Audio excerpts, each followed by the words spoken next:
A'udzubillahi minasyaitonirrajim. Bismillahirrahmanirrahim. Alhamdulillahirabbil alamin. Assalatu wassalamu ala asyrafil anbiya'i wal mursalin wa ala alihi wa sahbihi ajmain. Rabbi syarhi sadri wa yassir li amri wahlul 'uqdatam min lisani yafqahu qawli. Sekali lagi mari kita sama-sama memanjatkan rasa syukur hadrat Ilahi dengan ungkapan alhamdulillah kerana kita masih layak untuk menjadi hamba Allah dan khalifah Allah, dan seterusnya layak insya-Allah dicalonkan menjadi calon syurga Allah insya-Allah. Jadi alhamdulillahirabbil alamin. Dan kita ungkapkan juga Allahumma salli ala sayyidina Muhammad atas izin baginda, atas izin Allah dan kekukuhan dan kesungguhan baginda, kita layak mengecap namanya iman, namanya Islam, dan namanya apa yang kita katakan ihsan. Ini tiga perkara yang kita nak angkat. Waalaikumsalam, adawiyah. Okey, dan sahabat-sahabat yang lain, mudah-mudahan kita diberi kekuatan oleh Allah untuk terus menjaga dan menikmati. Semalam kita bercakap tentang siapa yang cinta surga, dia harus mencintai kematian. Okey. Jadi mencintai kematian itu harus merupakan satu daripada sebab untuk kita layak mendapat syurga Allah insya-Allah. Jadi terima kasih banyak pada semua, termasuklah Kak Ayum, Kak Mahyun Harun, merupakan salah seorang sepupu yang taat untuk membantu. Terima kasih. Didoa semoga Kak Miriam terus sihat walafiat untuk sama-sama bersembang dalam sembang petang kita insya-Allah. Dan juga pada Busnah Ismail, waalaikumsalam. Mudah-mudahan kita di Allah merasa nikmatnya hidup. Siti Hani juga, waalaikumsalam. Mudah-mudahan Adawiyah Kasim dan juga yang lain-lain. Maka kita hari ini menyambung, kita kata macam mana nak suka atau mencintai kematian. Tadi kita nak kata, kita semalam kita kata daripada Mahmud bin Lakid, kita kata sesungguhnya Nabi bersabda, anak Adam membenci kematian, padahal kematian lebih baik baginya daripada fitnah dunia. Maka kita pernah mendapat kita kata doa daripada Rasulullah, kalau sekiranya engkau ingin menguji penduduk dunia, mati-matikan aku dalam keadaan tidak diuji. Ini menunjukkan kita kata bahawa kita kata kalau benar-benar agama kita betul-betul terancam, agama kita betul-betul tak dapat diselamatkan lagi, maka kita layak untuk kita kata layak untuk memohon kepada Allah. Tapi sebenarnya memohon kematian itu makruh. Tetapi kalau sekiranya anak Adam membenci kematian, dia tak hendak mati, dia tak suka benci, padahal kematian itu lebih baik baginya daripada fitnah dunia. Maknanya kalau sekiranya agamanya sudah difitnah, dia tidak dibenarkan untuk mengurus agamanya, untuk mengembangkan agamanya, untuk mengamalkan agamanya, maka ketika itu mati itu lebih baik. Ini kita kata-kata kalau sekiranya kita diuji sampai begitu rupa. Okay? Diriwayatkan secara sahih juga Al-Arba'i Ar-Rabbi bin Kustim, okay, bahawasanya dia berkata, tidaklah satu kaum yang gaib, tiadalah suatu yang gaib yang telah dinantikan seorang mukmin itu lebih baik daripada kematian. Kematian itu gaib, kita tak tahu bila, di mana dan di umur mana, di tempat mana kita akan kita kata yang kita akan dimatikan. Oleh sebab itu sekali lagi mari kita sama-sama melihat bahawa kita katakan kita harus meyakinkan pada diri kita bahawa kematian itu adalah satu perkara yang kita katakan perkara gaib. Oleh itu sentiasa ingat, sentiasa ingat, sentiasa berjaga-jaga dan sentiasa memberi ataupun mengusahakan supaya kita ada bekal-bekal yang cukup untuk jemput Allah. Kemudian sebab kerana kita kata mati itu ataupun kita kata kematian itu adalah satu perkara yang gaib. Gaib, tak nampak, tak tahu, tak bila. Malik bin Mihwal berkata, telah sampai kabar kepadaku bahawa kegembiraan pertama yang menyusup pada diri mukmin ialah kematian. Maknanya kalau dia memang orang yang sudah beramal, beribadah, maka kematian itu merupakan satu kegembiraan bagi seorang mukmin. Ya.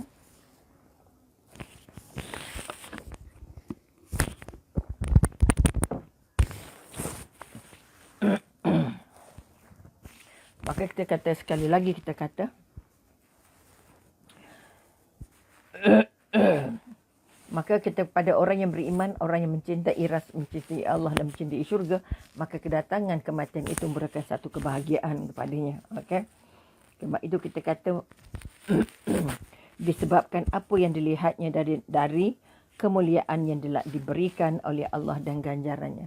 Pada orang yang sudah merasa bahawa kematian itu lebih baik daripada kehidupan, maka dia merasakan bahawa kematian itu merupakan satu yang sangat bahagia, satu yang sangat dinanti-nantikannya. Okey? Kerana dia sudah menggambarkan apa balasan-balasan daripada Allah, apa kemuliaan-kemuliaan pada kematian dan apa ganjaran-ganjaran yang Allah nantikan. Ini yang ada pada mereka-mereka yang berjuang ke dalam peperangan, misalnya dalam jihad sebenarnya. Kerana dia tidak melihat bahawa kematian itu menghalang jihadnya. Orang yang benar-benar berjihad ialah orang yang merasa bahawa kematian itu satu daripada kemuliaan-kemuliaan. Okay. Dan Ibnu Mas'ud mengatakan, okay, tiadalah bagi seorang mukmin waktu beristirahat kecuali bertemu dengan Allah. Ini satu lagi orang yang mencintai kematian. Okay, kerana dia membayangkan bahawa dengan kematian dia dapat bertemu Allah. Dengan kematian dia dapat istirahat yang sebenarnya. Di dunia bukan tempat istirahat. Di dunia adalah tempat bekerja. Kita akan dijemput Allah dan akhirnya kita akan berehat di sana. Dan kita katakan sangat penting kerana sangat bahagia kerana apa? Dengan kematian. Ini yang ada pada para sahabat sekalian. Bahawa dengan kematian mereka sangat bahagia kerana mereka dapat bertemu Allah. Mereka dapat bertemu Allah. Okay? Kemudian kita katakan kita tidak boleh membenci kematian. Okay, kecuali apa? Seperti salah satu, ini contoh. Tidak membenci kematian kecuali seperti salah satu daripada dua orang ini. Mari kita tengok apa yang terjadi pada dua orang ini. Ketahuilah hai saudaraku yang tercinta bahawa janganlah membenci kematian kecuali seperti salah seorang daripada dua orang berikut. Pertama, orang yang tidak beriman kepada hari akhirat. Okey, maknanya orang yang tidak beriman kepada hari akhirat, maka dia tidak ada kehidupan selepas kematian kecuali di dunia. Sebagaimana Allah menerangkan karakter mereka itu dalam firman-Nya. Memang kita katakan orang-orang kafir, orang-orang yang tidak beriman, dia merasakan bahawa kematian itu merupakan satu yang tidak perlu diingat. Kerana mereka tahu mereka tidak dapat apa-apa di sana. Maknanya kita katakan yang tidak beriman. Pertama, orang yang tidak beriman pada hari kiamat, pada hari akhirat, maka menurutnya tiada kehidupan dan nikmat kecuali di dunia. Ini orang yang kita katakan dia tak ingat mati, dia tak nak ingat mati, dia benci mati sebagaimana Allah menerangkan kepada karakter mereka. Dan sesungguhnya, ini Allah menerangkan dalam surah Al-Baqarah ayat 96. Dan sesungguhnya kamu akan mendapati mereka manusia yang paling loba, paling tamak kepada kehidupan dunia. Kerana sebab mereka tidak ada gambaran tentang akhirat, tak ada kehidupan tentang akhirat. Mereka hanya ada dunia. Okay? Bahkan lebih tamak lagi daripada orang-orang musyrik maknanya dulu orang musyrik tamak, tapi orang kafir lagi lebih tamak. Masing-masing mereka ingin agar diberi umur 1000 tahun. Mereka mengimpikan panjang umur. Ini yang kita kata nak 1000 tahun, padahal umur panjang itu sekali-kali tidak akan menjauhkan mereka dari siksa. Allah Maha mengetahui apa yang mereka kerjakan. Maka semua orang kafir membenci mati, tak hendak mati kerana mereka tidak ada kehidupan selepas mati. Maka mereka antara mereka adalah orang yang paling mengharap umur panjang dan paling membenci kematian. Okey, itu pertama. Kedua, orang yang beriman. Tadi orang yang kafir, orang yang tidak beriman. Sekarang kedua, orang yang beriman kepada hari akhirat. Kalau orang yang tidak ada kehidupan dari akhirat, memang dia tidak akan mencintai kematian.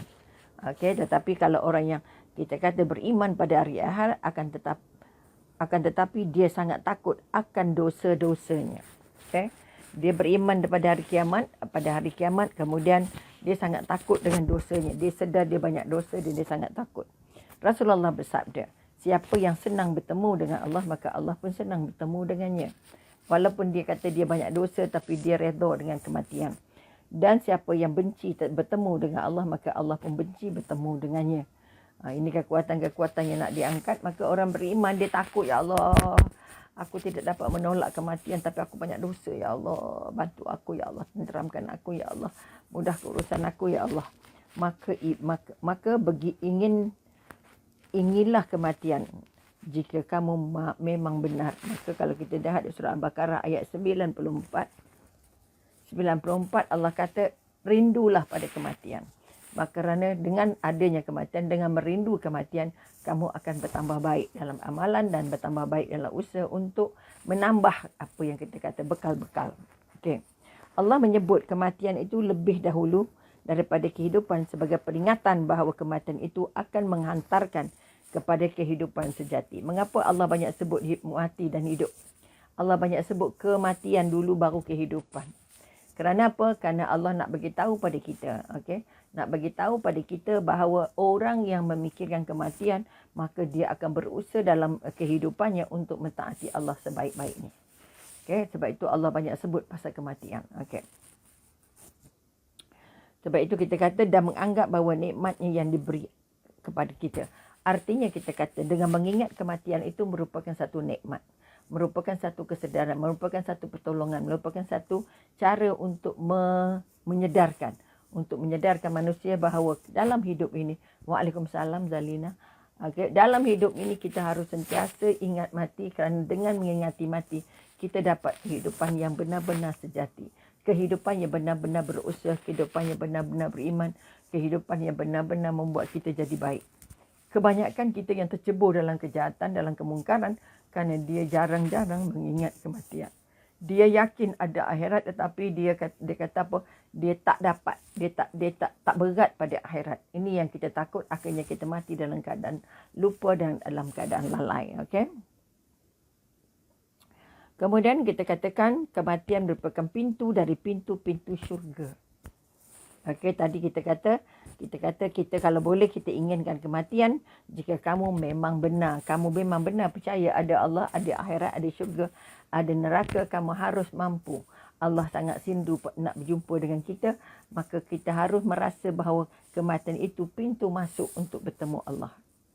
Ini kekuatan. Sebab itu kita harus terus berusaha membaiki kehidupan supaya kita dijemput dalam keadaan kita benar-benar bersedia. Kita benar-benar dalam keadaan diberi keampunan, benar-benar berada dalam keadaan bertaubat, benar-benar dalam keadaan terus menambah kebaikan. Kemudian dikatakan juga kematian merupakan pintu dari pintu-pintu syurga. Okey. Apa sebab kita kata sebahagian daripada pintu-pintu syurga? Kalau kita merindukan syurga, kita benar-benar harus melalui kematian. Sebab itu para sahabat berdulu-dulu kata orang, berebut-rebut untuk menghadiri mengikuti Rasulullah dalam peperangan. Kerana di hujung peperangan, kalau mati syahid, mereka terus masuk ke syurga bertempur Allah. Ini kekuatan yang nak diangkat. Maka kita sebagai pejuang-pejuang agama, sebagai orang cinta agama, orang yang sedang berusaha untuk mengumpul pahala-pahala akhirat, maka kita harus sekali lagi memikirkan bahawa kematian itu satu dari pintu-pintu syurga. Kerana kita tak akan jumpa syurga kalau belum mati. Maka sekali lagi jangan pernah takut mati. Kerana kalau kita benar-benar mencintai Allah, kita benar-benar mencintai syurga, bermakna kita memang bersedia untuk mati. Ini kekuatan. Okey dah. Jika tidak ada kematian, maka tidak ada syurga. Apa sebab orang mukmin yang sudah beramal soleh itu sangat-sangat merindukan kematian, kerana dengan kematian mereka akan berjumpa syurga. Kalau tak ada mati, maka tak ada syurga. Kita tidak akan nampak adanya syurga. Kerana itu Allah memberikan syurga kepada mereka-mereka yang dengan firman-Nya, seraya berfirman, yang menjadikan mati itu dan hidup, yang menjadikan mati dan hidup, supaya dia menguji kamu, siapa di antara kamu yang lebih baik amalnya. Maka dengan cara adanya kematian, baru kita diuji. Kita diuji benar-benar baik ke tak baik. Ataupun kita benar-benar bersedia ataupun tidak. Kalau tak ada kematian, kita tak dapat membezakan yang mana benar-benar beriman, yang mana pura-pura beriman, yang mana buat kerja kerana Allah, mana yang buat kerja kerana orang. Maka dengan adanya kematian, kita dapat bezakan yang mana benar-benar ibadah, yang mana benar-benar pura-pura dan sebagainya. Okey? Allah menyebut kematian itu lebih dulu daripada hidup sebagai peringatan bahawa kematian ini akan menghantar seseorang kepada kehidupan yang sejati. Maknanya kita diingatkan banyak kali tentang apa kita kata kematian. Kerana ini adalah motivasi terbaik untuk kita terus bersungguh-sungguh beramal, beriman dan apa yang kita kata melakukan kebaikan. Okey. Waalaikumsalam Siti Rahmah Jamilah. Okey. Maka kita katakan dan menganggap sebagai nikmatnya yang diberi kepada kita. Malah peringatan tentang kematian itu harus dilihat sebagai nikmat kepada kita sebagai hamba yang hidup. Kerana kita tidak leka, kita tidak cuai, dan akhirnya kita tidak tamak dunia. Sebab kita ada kehidupan, ada ilmu dan ada ingatan yang sangat jelas tentang kematian. Okey. Kemudian Allah juga berfirman dalam surah Ar-Rahman. Berfirman dalam surah Ar-Rahman ayat 26 hingga 28. Okey, yang bermaksud semua yang ada di bumi ini akan binasa.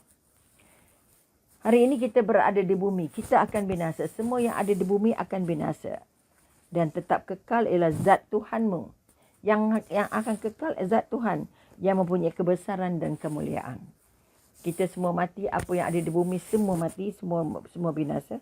Maka nikmat Tuhan kamu yang manakah yang kamu dustakan? Okey, ini surah Ar-Rahman ayat 26 hingga 28. Semuanya akan binasa. Artinya tidak ada yang hidup. Bila datangnya kiamat, semuanya akan kembali kepada Allah. Dan firman-Nya lain daripada surah Al-Baqarah ayat 28. Allah menjelaskan, kita kata apa yang bermaksud, mengapa kamu kafir kepada Allah? Tanya dalam Al-Quran, mengapa kamu tidak mentaati Allah? Mengapa kamu kafir kepada Allah? Okey, waalaikumsalam rahimi. Padahal kamu tadinya mati. Kita asalnya mati sebab tak ada. Kita asalnya mati sebab dah lalu Allah menghidupkan kamu. Kata kita asalnya mati, kalau kita kata air mani itu tak hidup. Ataupun kita kata ada roh itu juga hidup kalau bukan dihidupkan oleh Allah. Kemudian kamu dimatikan dan dihidupkan kembali. Ini janji Allah yang nak bagi tahu pada kita mengapa kehidupan harus diisi dengan kebaikan. Kenapa harus melakukan amal ibadah sebanyak-banyaknya. Kerana daripada tak ada kepada ada, kemudian kamu ditiadakan. Daripada mati dihidupkan, kamu dimatikan, kemudian dihidupkan kembali. Ini yang di antara peta kehidupan kita yang mendorong kita untuk kita terus beribadah. Okey, kerana keberadaan kematian merupakan sarana menuju bahagia terbesar. Bahagia yang paling besar sebenarnya bahagia di akhirat, bukan di dunia. Di dunia ini hanyalah bunga-bunga kepada kebahagiaan. Andai kata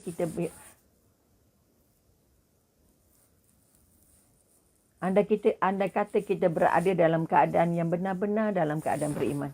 Kalau kita berada dalam keadaan beriman, maka kita kata kita adalah kematian merupakan cara untuk kita membina kehidupan yang lebih baik dan kehidupan yang lebih bahagia di akhirat nanti. Maka para nabi dan orang-orang bijak tadi tidak merasa takut pada kematian. Kalau orang yang sudah berjuang untuk mempertahankan agamanya, maka dia tidak lagi gentar tentang kematian, dan sehingga salah seorang dari mereka mengatakan, demi Allah, aku tidak pernah merasa khawatir apakah aku menemui kematian ataupun kematian akan menimpa diriku. Maknanya orang yang pergi berjihad dan tidak berjihad. Orang yang pergi jihad di medan perang sama ada kematian akan menemuinya atau dia akan menemui kematian. Tetapi yang tidak pergi berjihad juga akan pasti bertemu dengan kematian. Sama dia pergi mencari kematian atau kematian datang mencarinya.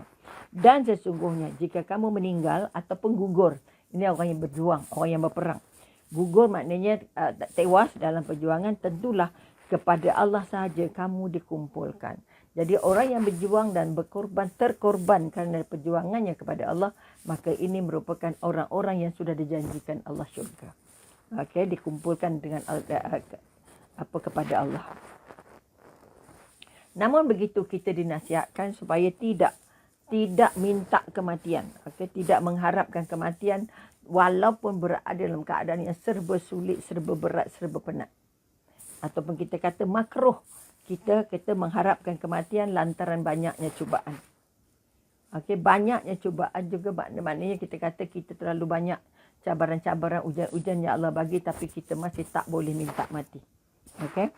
Makruh bagi orang yang beriman mengharapkan kematian tatkala mengalami cubaan-cubaan yang sangat berat. Kalau ada cubaan yang sangat berat, kecuali kalau dia takut terjadi fitnah atas agamanya.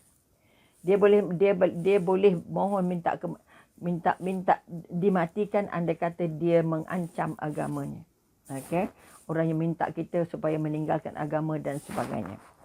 Kemudian kita kata daripada Abu Hurairah bahawa Rasulullah pernah bersabda, okey, janganlah kalian mengharap kematian. Jangan mengharap kematian jika dia seorang yang baik, semoga saja dia dapat menambah kebaikan, dan jika dia seorang yang berbuat buruk, semoga dia sempat bertaubat. Kalau orang yang baik, dia akan terus kata jangan minta kematian sebab kita diberi Allah umur panjang untuk menambah kebaikan. Kalau pada orang yang beriman, okey. Kepada orang yang tidak beriman, okey, kepada orang yang tidak beriman, maka Allah mengharapkan dia baginya juga umur panjang supaya orang itu sempat bertaubat. Okey, orang itu sempat bertaubat, okey. Dalam riwayat Muslim, Abu Hurairah radhiyallahu anhu dari Rasulullah bersabda, jangan salah seorang dari kalian mengharapkan kematian. Okey, dan jangan berdoa dengannya sebelum dia mendatanginya. Jangan minta, jangan doa ya Allah bagi aku mati, bagi aku mati. Jangan minta, okey. Bahawasanya ketika dia mati maka amalnya terputus. Dan bahawasanya tidak ditambahkan umur orang yang beriman kecuali merupakan kebaikan baginya. Maka orang yang beriman diberi tambah umur panjang, maka dia merupakan kebaikan-kebaikan. Dan kepada orang-orang yang kita katakan melampaui ataupun orang yang membuat maksiat, Allah bagi umur panjang, Allah mengharapkan mereka bertemu dengan apa yang namanya taubat. Ini kekuatan-kekuatan yang kita nak angkat. Mudah-mudahan kita beri kesempatan untuk tidak mengharapkan kematian, tidak minta kematian, tapi terus berusaha walaupun macam mana sulitnya kehidupan sekalipun. Okey, kemudian kita ambil daripada Anas radhiyallahu anhu. Dia berkata Rasulullah pernah bersabda, jangan salah seorang di antara kamu mengharapkan kematian lantaran bahaya yang menimpanya. Okey, kita kata wabak, tak apalah, takut wabak COVID mati je lah. Jangan. Namun jikalau harus melakukannya, okey, maka berdoalah. Ya Allah, maka kalau kita terpaksa juga mati kerana mungkin agama terancam, kita dipaksa menganut agama lain, maka Allah kata apa? Berdoa, ya Allah hidupkan aku jika kehidupan lebih baik bagiku, dan matikan aku jika kematian lebih baik bagiku.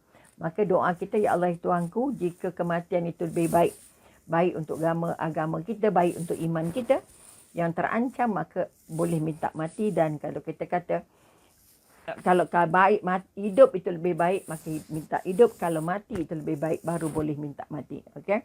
Dan matikan aku jika kematian lebih baik bagiku. Ini kita kata doa-doa yang Rasulullah bekalkan. Okey.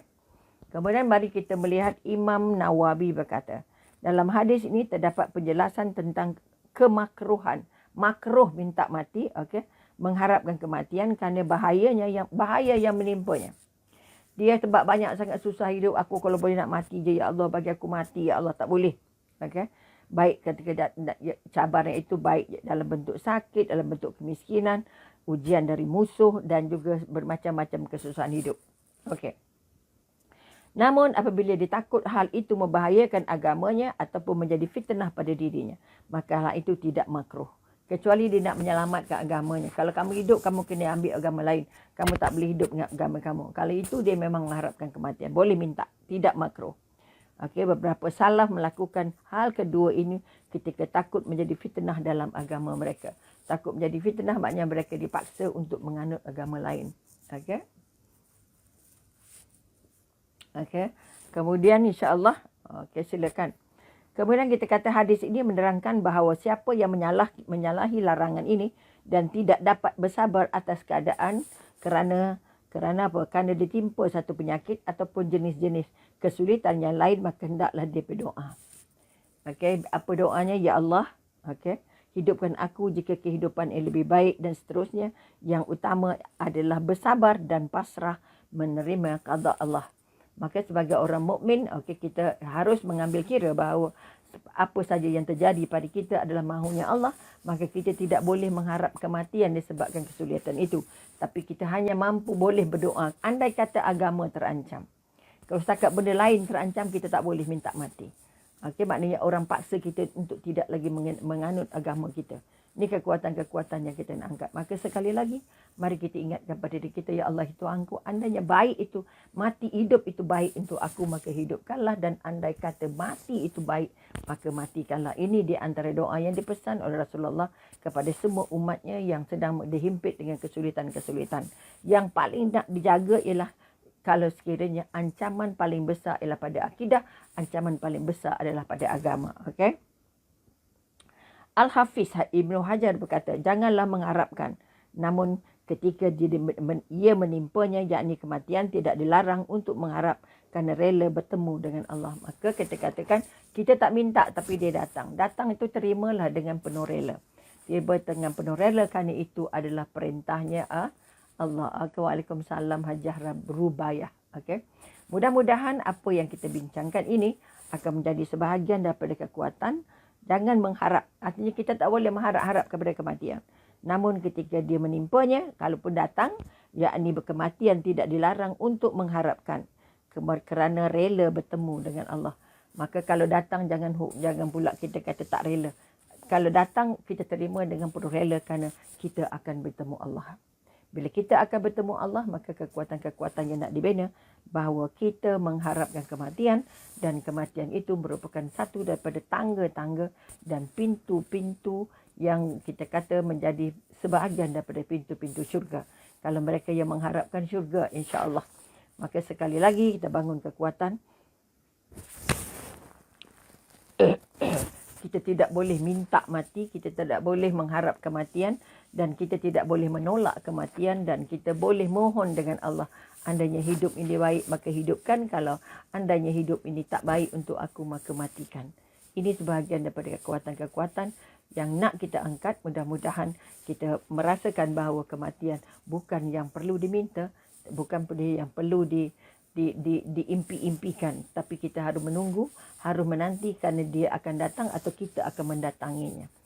Okey, ada hal yang tak dapat dielakkan, minta maaf banyak. Kita sampai di sini dulu, mudah-mudahan kita dapat menyambung apa kita kata sembang petang kita dalam bab ini juga, tapi beberapa hal yang lain, insya-Allah. Jadi sekali lagi terima kasih mengucapkan kepada semua yang sempat berada dalam sembang petang hari ini. Mudah-mudahan sembang petang petang ini akan membangun kekuatan untuk kita merasa bahawa jangan minta mati, jangan putus asa, kerana kematian itu merupakan satu daripada pintu-pintu syurga. Jadi sekali lagi ampun dan maaf, mudah-mudahan kita diizinkan Allah berjumpa lagi. Sekian, wabillahi taufik wal hidayah. Wassalamualaikum warahmatullahi taala wabarakatuh.